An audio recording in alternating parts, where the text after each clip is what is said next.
Chapter 1. The Second Ding. Jack, Jack, whispered Annie. Jack opened his eyes. He'd been dreaming about running away from cobras. What's wrong? He said, sitting on his bed. It was still dark outside. Nothing's wrong, whispered Annie. We have to go to the treehouse and come back with time to get it for school. The treehouse? Said Jack sleepily. Teddy and Kathleen may have translated the next lines of the spells, said Annie. We had to see if they're there or they sent a message. Huh? Said Jack. He was still out of sleep. We have to climb the second thing for plastic trail and talk 10 stone, said Annie. Remember? Come on, Jack, wake up. He shook his shoulder. Okay, we have to go to second thing. Jack jumped out of bed. I'm ready. No, you're not, said Annie. You have to put your clothes on. I'll meet you downstairs. Annie left the room, and Jack quickly changed out of his pajamas and into jeans and sweatshirt. He picked up his backpack and reached in the inside pocket. He pulled out an emerald rose and he found an India. It was the first thing Caddy and Kathleen reached to break a spell and bring Pennyflip to life. Jack grabbed his notebook and a pencil for his desk. He put them into his backpack along with emerald rose. Then he slipped quietly out of his bedroom and down the stairs. Annie was waiting at the front porch. The sky was just starting to become light. The spring air was damp and cold. Jack was glad he was out of his sweatshirt. All set, said Jack. Let's go. Jack and Annie ran across the wet grass in the courtyard and dashed down the sidewalk. The houses that passed was all quiet, but the world of nature was awake with birds song and dog barking in the distance.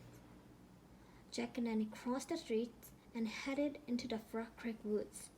It was hard to see in the shadowy dark, so they were familiar with the path of the tallest oak, but they quickly found their way.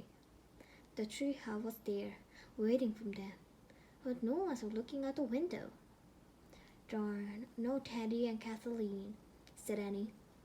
When we reached the treehouse, said Jack, that must mean we're able to translate the next part of the ancient spell. They must have stayed in Kaula during the week and the rest. Yeah, probably, said Annie.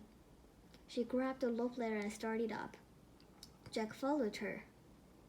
Inside the treehouse, daylight was starting to creep through the windows. Jack saw a small skull on top of a book and the shadows. That's it, she says. He picked it up and read it out.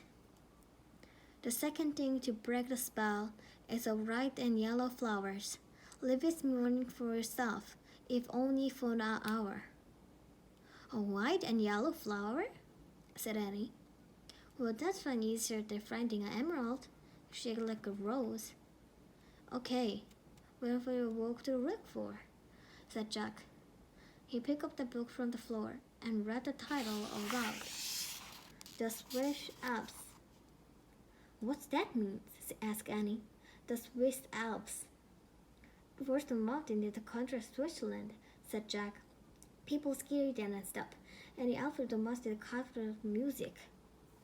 Oh, that place, said Annie. Great. Look, there's a bookmark, said Jack. He turned to the page marked with a blue velvet ribbon. There was a picture of tall mountain peaks and open snowy area surrounded by rocky slopes.